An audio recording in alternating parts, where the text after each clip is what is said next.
Hello students, today I am going to discuss on the upper Paleolithic cultural phase of Europe, particularly on Aurignacian, Solutrean and Magdalenian. Let me first introduce about this topic. The upper Paleolithic is a stage of European and Eastern Mediterranean Paleolithic cultural sequence, characterized by the development of blade and building industry, hunting skill, sophisticated working on organic materials, as well as proliferation of jewelry and aesthetic art. The upper Paleolithic cultural phase is found in Europe between 40,000 and 10,000 years ago. During this phase, our ancestors inhabited the tropical, subtropical, temperate, desert and Arctic climates. In most cases, the upper Paleolithic industries are associated with the anatomically modern humans, that is Homo sapiens sapiens. But some early upper Paleolithic sites in Europe are also contemporaneous with the last population of Neanderthals. The upper Paleolithic in European prehistory is generally characterized by a number of significant changes in stone and bone technology. It also roughly coincides with the appearance of fully modern humans on the continent. However, the precise nature of both the archaeological and biological changes as well as the relationship between the two is much debated. It is the final division of the Paleolithic and preceding the Mesolithic. The border between the middle and upper Paleolithic industries is usually defined by the common use of blade as opposed to flag technology.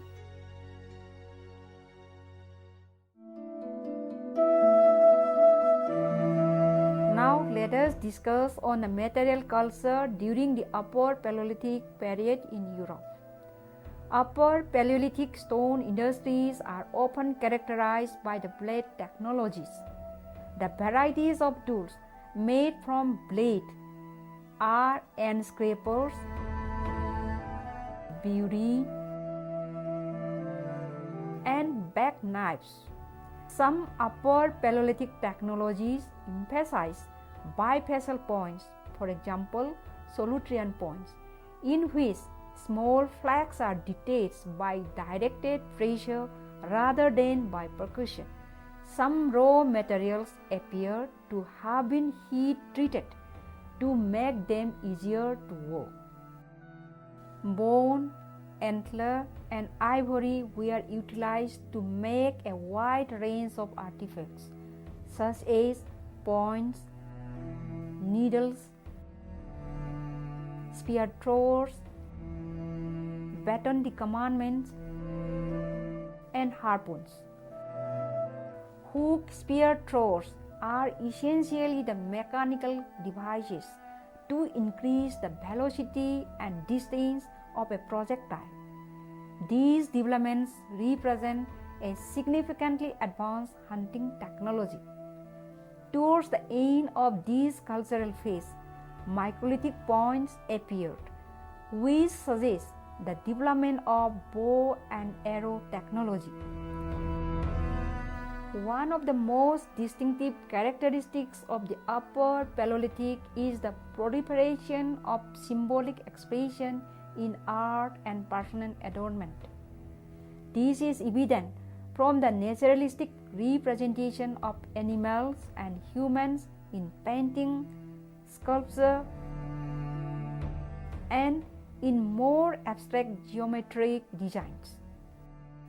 A variety of media was employed for artistic expression, and a variety of techniques were also employed while drawing and painting images, engraving, carving, and personal ornamentation. During this cultural phase, burials are more common and elaborate than in the Middle Paleolithic phase. Deceased individuals are interred with rich grave goods, which suggests an important symbolic component and a probable belief in life after death.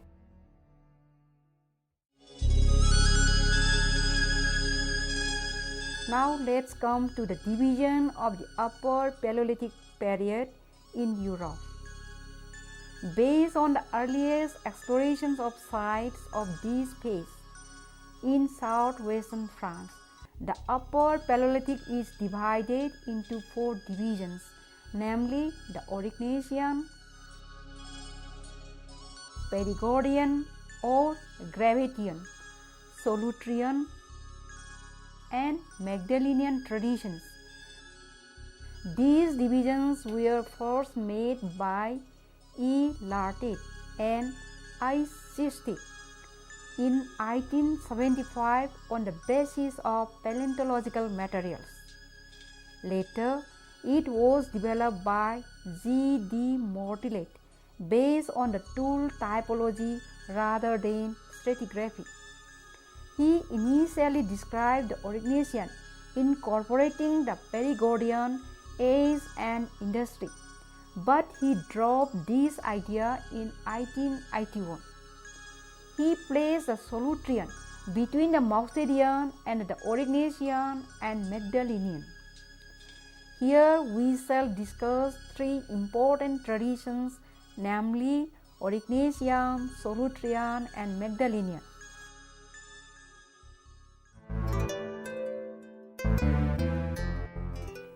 Now let's come to the Aurignacian Industry. It is named after the type site of Aurignac in the Haute-Garonne of France. This tradition was defined by French paleontologist E. Lartet and English prehistorian Is. Christie, as well as Abbé Henry Breuil, a French archaeologist, on the basis of 4 levels of La Paracie of France. The Pyrenees distinguished 4 sequences and added a 5th sequence on the basis of a single assemblage from Aaurignactian of France. They are Aurignacian 1, La Paracie level 8, Aurignacian 2, La Paracie level 8, Aurignacian 3, La Paracie level 8, Aurignacian 4, La Paracie level 8, and Aurignacian 5, Aaurignactian. Some of the important Aurignacian sites in Europe are Temnata in Bulgaria, Starlovsko in Hungary,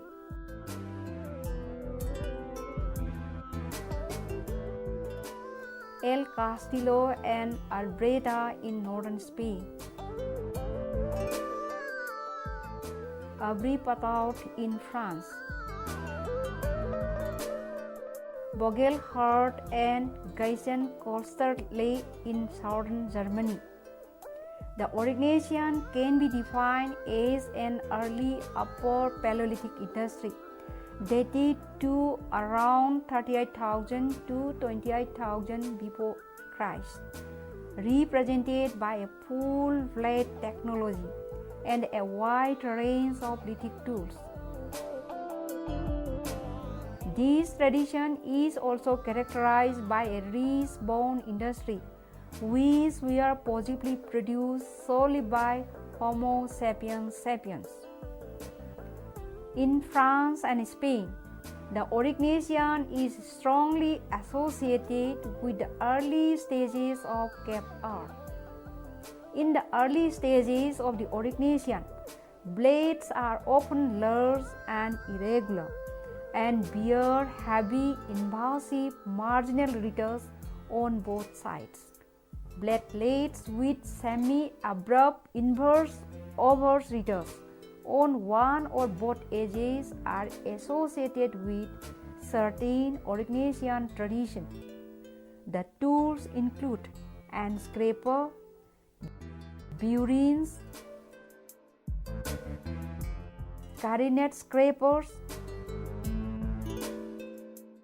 nose scrapers, big burins, heavily retouched blades, etc.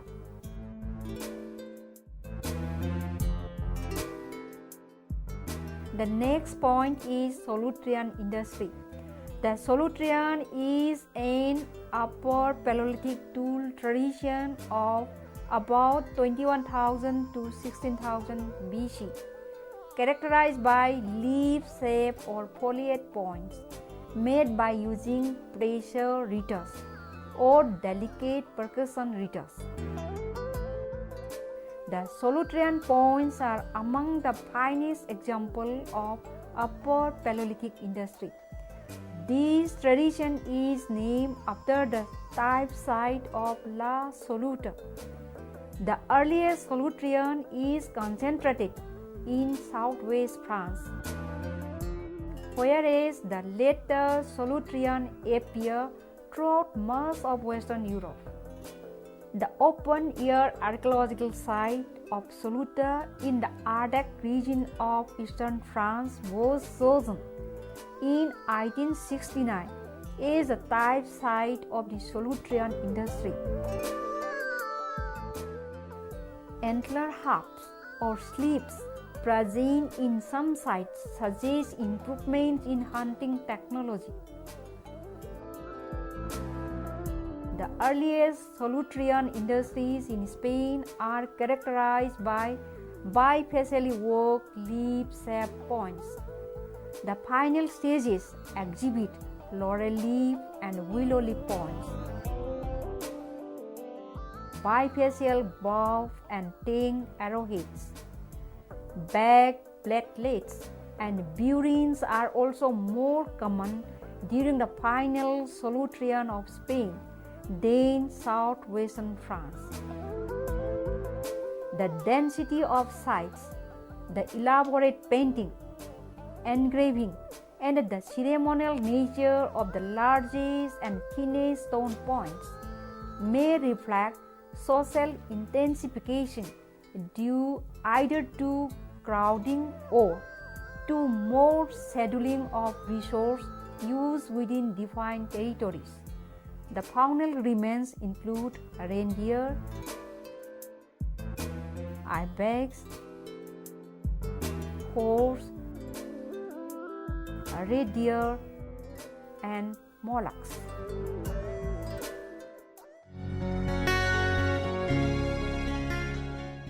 Now let's come to the Magdalenian industry.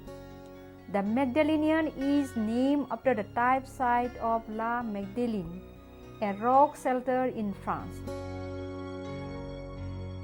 This tradition is characterized by abundant blades and platelets, numerous burins and back blades. Other accompanying tools are a series of bone points and harpoons. The primary tools of the Magdalenian tradition include burins and scrapers, perforators, truncated blades, and back blades. Most of the tools show evidence of hafting to bone handles.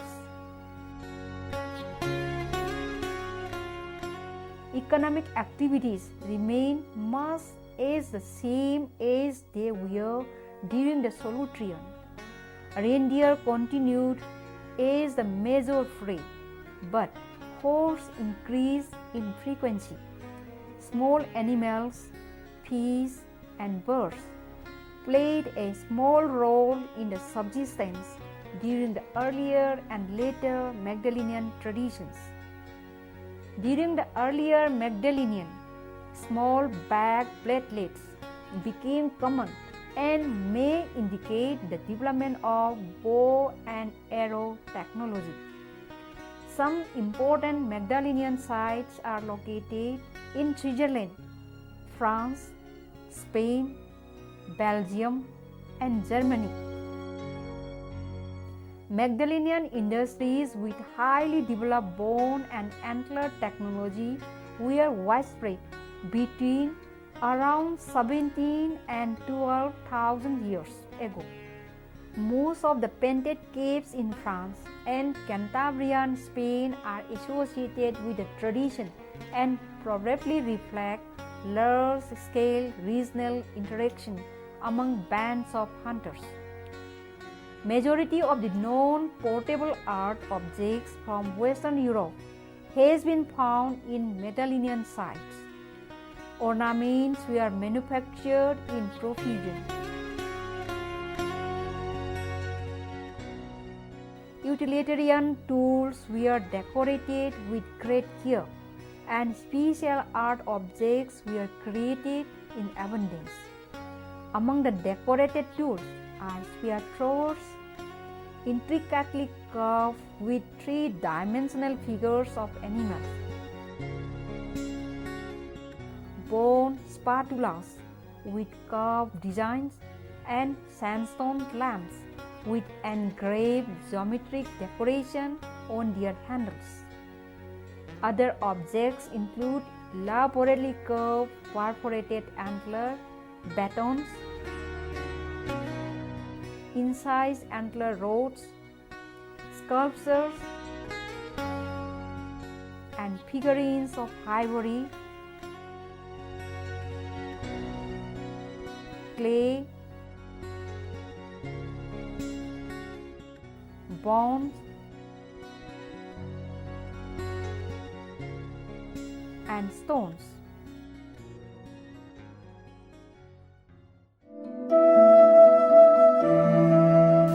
Now come to the Upper Paleolithic cave art. The term cave art is used to describe the paintings and engravings on the walls of caves and rock shelters. The important cave of Altamira in Spain was discovered in 1879, and since then a series of caves have been opened up and recorded. Two characteristics of cave art stand out. The first is that the subject of Paleolithic art are primarily individual animals, particularly the larger mammals of the Paleolithic environment. The second characteristic is that the art is a collection of depictions of individual animals. The depictions on any given panel may be gathered together in loose composition, or panels may be arranged in a way that seems to be deliberately balanced. But there is an attempt to associate animals with each other, to relate them by perspective or scale, or to introduce any sense of narrative are rare. Famous exceptions to this generalization include the scene of swimming deer at Lascaux.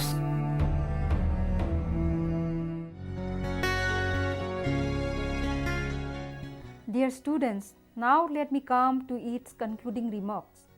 A marked technological change is seen during the Upper Paleolithic cultural phase. The flag industry of Mousterian tradition of Middle Paleolithic is replaced by the blade and burin industry along with bone industry during the Upper Paleolithic period.